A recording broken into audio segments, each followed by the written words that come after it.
Breaking news. Vallabhaneni వంశీకి హైకోర్టులో నిరాశ ఎదురైంది. ఆయన దాఖలు చేసిన బెయిల్ పిటిషన్ను డిస్మిస్ చేసింది హైకోర్టు. ఎస్సీ ఎస్టీ కోర్టును ఆశ్రయించాలని సూచించింది. గన్నవరం టీడీపీ ఆఫీసుపై దాడి కేసులో ఆయన దాఖలు చేసిన ముందస్తు బెయిల్ పిటిషన్ను కోర్టు డిస్మిస్ చేసింది.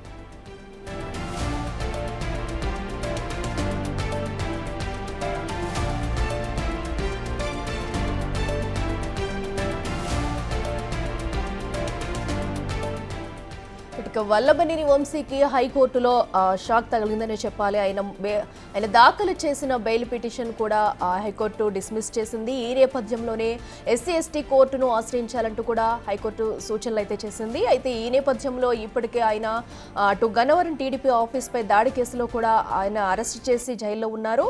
ఈ కిదంశానికి సంబంధించి మరింత సమాచారం మా ప్రతినిధి శివ లైవ్ లో అందిస్తారు. శివ, చెప్పండి. ఇప్పుడు ఇక వంశీకి మరో షాక్ అని చెప్పొచ్చు. హైకోర్టు అయితే బెయిల్ అయితే డిస్మిస్ చేసింది. మరి ఎస్సీ ఎస్టీ కోర్టును కూడా ఆశ్రయించాలంటూ కూడా సూచనలు కూడా చేసింది. ఇప్పుడు తదుపరి నెక్స్ట్ స్టెప్ ఎలా ఉండబోతుంది? డీటెయిల్స్ ఏంటి? అట్లా మొత్తం మీద చూసుకుంటే తెలుగుదేశం పార్టీ గన్నవరం టీడీపీ కార్యాలయం దాడి ఘటనలో A71గా ఉన్న వల్లభనేని వంశీకి గతంలో ఏపీ హైకోర్టు ఈ నెల వరకు, అంటే ఈ రోజు వరకు, ఫిబ్రవరి 20వ తేదీ వరకు ఎటువంటి ముందస్తు చర్యలు తీసుకోవద్దంటూ కూడా ముందస్తు బెయిల్ మంజూరు చేసింది. ఈ కేసులో ఈరోజు విచారణ జరగబోతుంది. ఈరోజు బెయిల్ అయితే డిస్మిస్ చేసింది. అలాగే ఎస్సీ ఎస్టీ న్యాయస్థానాన్ని ఆశ్రయించాలని చెప్పి కూడా హైకోర్టు సూచన చేసింది. అయితే వాస్తవానికి ఇదే కేసుకు సంబంధించి సత్యవర్ధన్ ఎవరైతే ఫిర్యాదుదారుడు ఉన్నాడో అదే సత్యవర్ధన్తో వల్లభనేని వంశీ ఆయన అనుచరులు బెదిరింపులకు పాల్పడి మెజిస్ట్రేట్ ఎదుట కూడా తనకు సంబంధం లేదు, తన ప్రమేయం లేదు, పోలీసులే బలవంతంగా చేయించారని చెప్పి కూడా ఆయన మెజిస్ట్రేట్కి వాంగ్మూలం ఇచ్చిన పరిస్థితి కనిపించింది.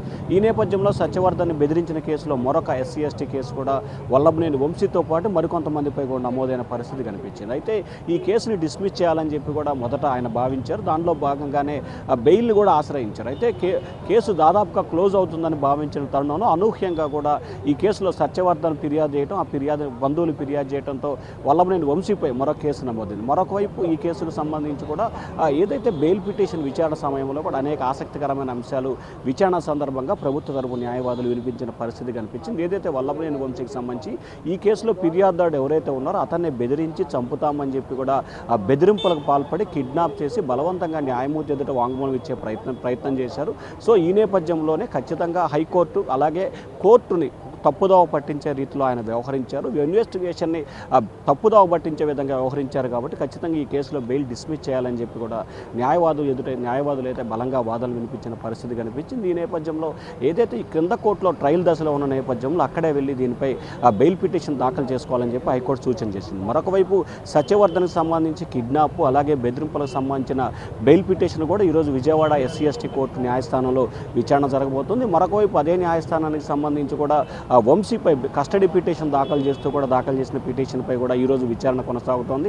మరొక వైపు ఏదైతే హైకోర్టు సూచన మేరకు గన్నవరం టీడీపీ కార్యాలయం దాడి ఘటనకు సంబంధించి ఆ కేసు సరిగ్గా ఇవాళకి 2023 ఫిబ్రవరి 20వ తేదీన ఈ ఘటన జరిగింది. దాంట్లో ఆయన మొత్తం 88 మంది నిందితుల్ని పోలీసులు చేర్చారు. దాంట్లో A71గా వల్లభనేని వంశీ ఉన్న పరిస్థితి కనిపించింది. సో ఈ నేపథ్యంలో ఎస్సీ ఎస్టీ కోర్టులో మరొకసారి ఆయన బెయిల్ పిటిషన్ దాఖలు చేస్తారు. కాబట్టి ఈరోజు అయితే విజయవాడ న్యాయస్థానానికి సంబంధించి 2 పిటిషన్లపై విచారణ జరగబోతోంది. ఈరోజు ఆయన దాఖలు చేయబోయే ఎస్సీ ఎస్టీ పిటిషన్కి సంబంధించి సోమ మంగళవారాల్లో విచారణకు వచ్చే అవకాశాలు కనిపిస్తూ ఉన్నాయి. అఖిల, అయితే అటు వంశీపై ఏ అయితే సెక్షన్స్ వేశారో నాన్ బెయిలబుల్ సెక్షన్స్ ఇవి, అటు ఎస్సీ ఎస్టీ అట్రాసిటీ కేసు కూడా నమోదవడంతో కూడా మరి ఇప్పుడు ఎస్సీ ఎస్టీ కోర్టులో బెయిల్ వచ్చే ఛాన్స్ ఉందంటారా? అక్కడ ఏ అంశాలను పరిగణలోకి తీసుకుంటారు? అంటే ఇలాంటి కేసుల్లో బెయిల్ రావడం ఛాన్స్ ఉందంటారా?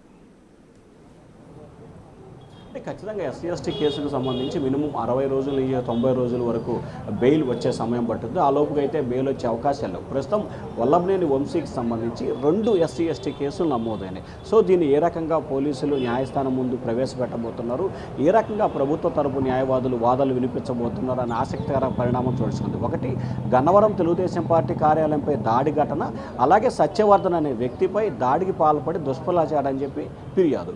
ఈ ఫిర్యాదుకి సంబంధించి ఈరోజు బెయిల్ డిస్మిస్ డిస్మిస్ అయింది. ఇక రెండో దానికి సంబంధించి అదే సత్యవర్ధన్కి సంబంధించి కిడ్నాప్ చేసి బెదిరింపులకు పాల్పడ్డారని చెప్పి తాజాగా విజయవాడలో పటమట పోలీసులు ఎఫ్ఐఆర్ నెంబర్ 86 నమోదు చేశారు.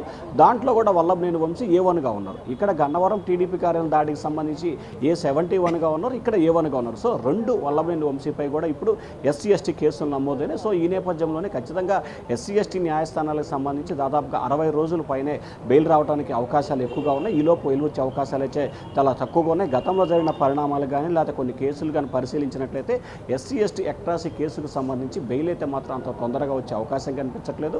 ఒకవేళ బెయిల్ వచ్చినప్పటికీ వల్లభనేని వంశీపై దాదాపుగా ఇప్పటికే 16 పైగా కూడా కేసులు పెండింగ్లో ఉన్నాయి. ఈ కేసులన్నిటికి సంబంధించి ఒక్కొక్కటిగా పోలీసులు PT వారెంట్ చేసి దాంట్లో కూడా రిమాండ్కి పంపించే అవకాశాలు ఎక్కువగా కనిపిస్తూ ఉన్నాయి. అఖిల.